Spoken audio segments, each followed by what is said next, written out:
परीक्षाएं आपकी आ गई हैं। चिंता, भय, डर, निराशा, अरे अब इनको सबको दूर करो भाई।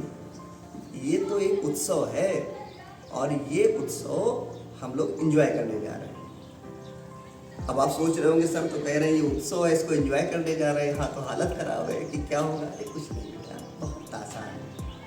आराम से आप एग्ज़ाम देने जाओ, वहाँ पर आपको OMR शीट मिलेगी, आपको उत्तर पुस्तिका मिलेगी। 10th वाले क्लास वाले जो बच्चे हमारे फर्स्ट टाइम वो देने जाते हैं तो उनके प्रति एक भाव ज़्यादा मेरा रहता है, क्योंकि पहली बार जब मैं भी बोर्ड एग्ज़ाम देने गया था तो बड़ा डर था।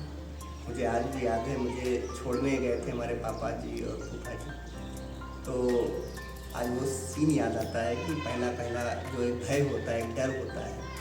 तो इस प्रकार की जो चीज़ें हैं हमारे पास में, तो हमें वो सोच के चलनी है कि उस डर और भय को दूर करना है। पेपर आएगा, एकदम से घबराना नहीं है आपको, आराम से रिलैक्स होकर उसको पढ़ेंगे। और हो सकता है पढ़ने पर पहली बार में आपको ये डर लगे कि अरे ये क्या आ गया, ये तो मैंने पढ़ा नहीं था, ये क्या हुआ कुछ। और कुछ ऐसे भी होंगे, अरे ये तो मुझे मालूम है, अरे इसका उत्तर तो मुझे पता है, तो वो जल्दबाजी में भी गड़बड़ कर जाते हैं।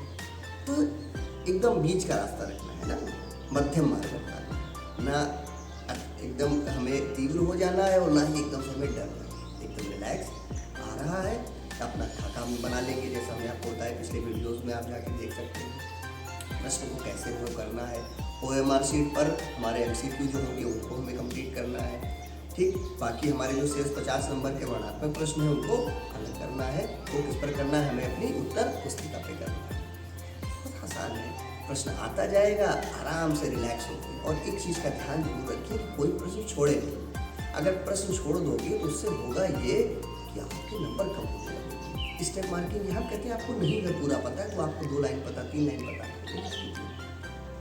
और एक सबसे बेटा महत्वपूर्ण बात, बोर्ड एग्जाम में जब हम जाते हैं तो घबराहट और जल्दबाजी में कभी कभी क्या हुआ, प्रवेश पत्र भूल गए, हम आधार कार्ड भूल गए, हम 9 का रजिस्ट्रेशन भूल गए, तो ये सब बड़ी समस्या उत्पन्न करती है। मानसिक रूप से हम डिस्टर्ब हो जाते हैं, फिर आगे की रणनीति आपको पता है। तो इनका भी हमें ध्यान रखना है कि कोई ऐसा काम ना हो पाए जिससे हमारा तो सारी चीज़ें व्यवस्थित करके रखेंगे। और जो गार्जियंस हैं उनको भी मैं इस वीडियो के माध्यम से मैसेज दे रहा हूँ, अपने बच्चों को खूब दुलार करें, खूब प्यार करें। इस समय उनको बहुत प्यार की ज़रूरत है, उनको बहुत सपोर्ट की ज़रूरत है। आपका बेटा जा रहा है तो सज्ज होकर उसका तिलक करें, उसको खुशी खुशी भेजें। और ये नहीं कि क्या तुमने प्रश्न किया, कैसे तुम्हारी, कुछ नहीं पूछना है। प्रश्न करके आओ, कोई बात नहीं, अगले के लिए तैयारी करना चाहिए, अगले पेपर की तैयारी करना चाहिए, ठीक है। ये नहीं कि अब उसी में ही हम सोच रहे हैं कि क्या हुआ, कैसे हुआ, फिर उस पर क्या हमने गलत लिखा, क्या, ठीक है थोड़ी देर कर लेना, लेकिन उस पर ज़्यादा सोचने की ज़रूरत नहीं। तो बिल्कुल रिलैक्स रहो। बहुत बहुत शुभकामनाएं, बहुत अच्छे से पेपर करके आओगे। चिंता क्यों करते हो, ये पेपर और ये नंबर बहुत छोटी चीज़ें हैं तुमसे बेटा। तुम भारत के भविष्य हो, तुम्हें नवनिर्माण करने हैं, इस भारत को विश्व गुरु बनाना है ना। तो ये तुम्हारी सोच होनी चाहिए। एग्ज़ाम आएंगे जाएंगे, बहुत सारे एग्ज़ाम जिंदगी में दोगे, लेकिन तुमसे बढ़कर नहीं है कुछ भी, ठीक है ना। तुम ही तो हो, तभी तो ये एग्ज़ाम है। एग्ज़ाम तुमसे बड़ा कैसे हो सकता है।